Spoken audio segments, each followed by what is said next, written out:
Hello folks, I want to spend some time today going over the types of hearing loss that a person might have. When we do our testing, we break it down into three types of hearing loss. Really there's two types, and then if you have both, we call it a mixed hearing loss. So the first type is a conductive hearing loss. Conductive is anything that happens in your outer or middle ear. So that might be a wax blockage in your ear canal, it might be a hole in your eardrum, it might be fluid in your middle ear or some problems with your bones in your middle ear.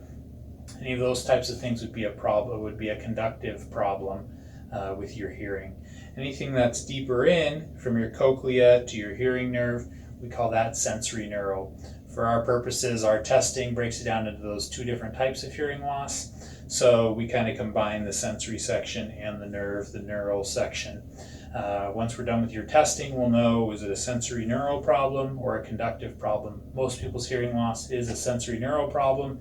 It's a problem with little tiny nerve endings, either through noise exposure, genetics, aging. That's the most common type of hearing loss that we see and we treat. We need to know whether it's conductive or whether it's sensorineural or whether it's both, which would be mixed. One, to know if we need to refer you to an ear, nose, throat doctor.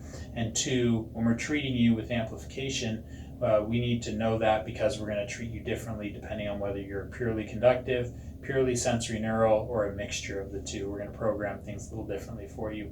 So we're going to program your hearing aids for your degree of loss, which is how well you hear at each of the different frequencies, but also the type of hearing loss that you have.